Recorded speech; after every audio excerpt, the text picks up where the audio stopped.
I've been living in the U.S. for 14 years, actually this month. I was born in one of the most beautiful countries in the world, and the most beautiful and joyful people. My country is called Burkina Faso, and it literally means a country of upright men. And right now, as we're gathered here, my native country and its neighbor countries, Mali and Niger, are going through what I call a heck of a step one moment. There's been an expected rise of insecurity that's caused millions of people to launch a rocket of desire, asking for more freedom, for real freedom, asking for harmony, emancipation, self-determination, health, economic growth, and unity. And already this contrast has resulted in people from these three nations and their leaders coming together to create an alliance and to remember their shared history, that they're brothers and sisters and each other's keeper. And that's created a ripple of hope and inspiration throughout the African continent and the Black diaspora around the world. Before you go further, we want to say something that's really important to you. Take it easy for a minute. This is going to be good for everybody, especially for you, but good for everybody. You all live in environments that are more expansive than just you and your inner being. In other words, there's a lot going on. And you care about a lot of things, a lot of people, a lot of places, a lot of situations. You do. And sometimes it feels like if you could get really good at deliberate creating, that you could focus things into being on behalf of others. And you can. That's what the power of influence is. When you join thoughts with your inner being as you focus, you are millions of times more powerful in your point of attraction.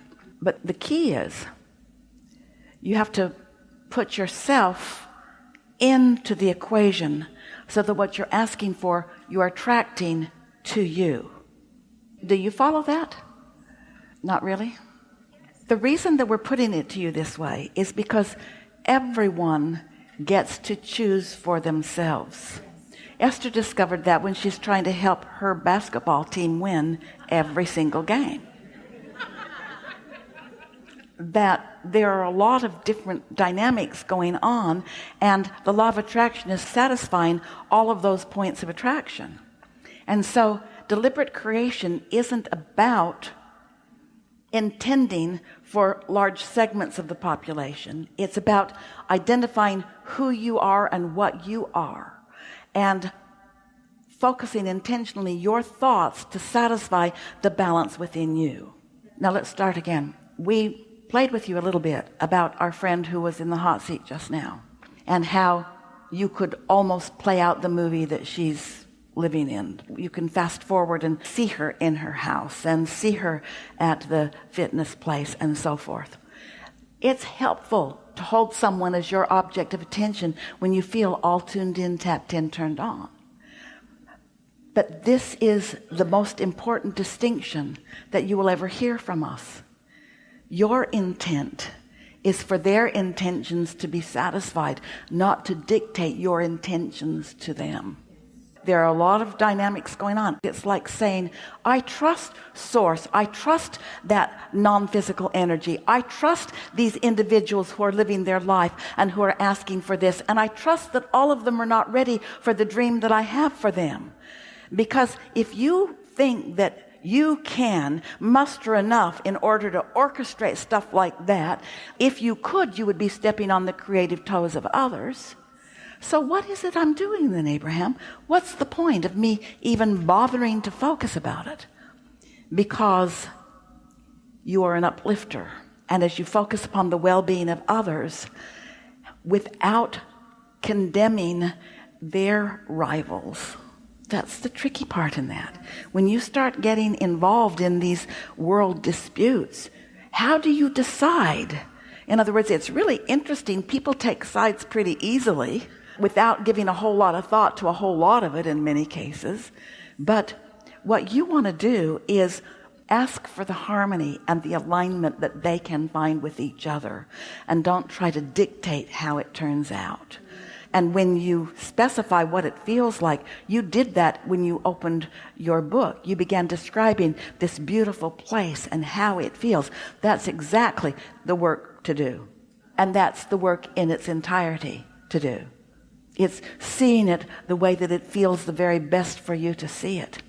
And do you know what we'd like to say to you?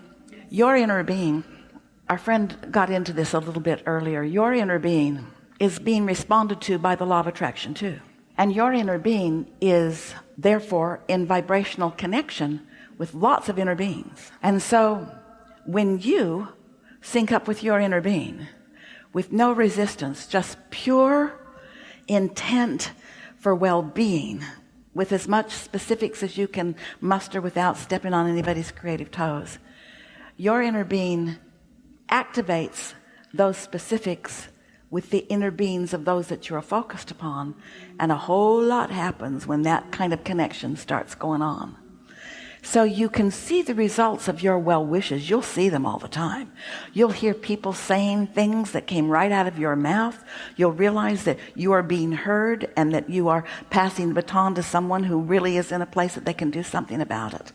We're just saying to you, if you don't get yourself in the place where you're trying to contour what's going on the planet, but you're letting the content of the planet inspire you, and you are asking on your behalf, and then finding your harmony. Whatever it is that you're holding as your object of attention benefits by the fact that you're focused with them.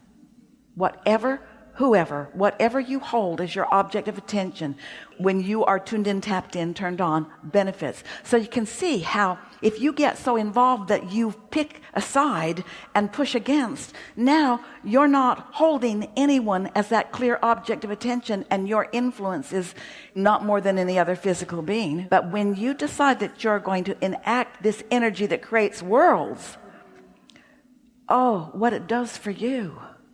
When you have the wisdom to choose things around the world and bring yourself to a place of feeling only love when you focus upon it, do you know what effect you can have on this and this and this and this and this?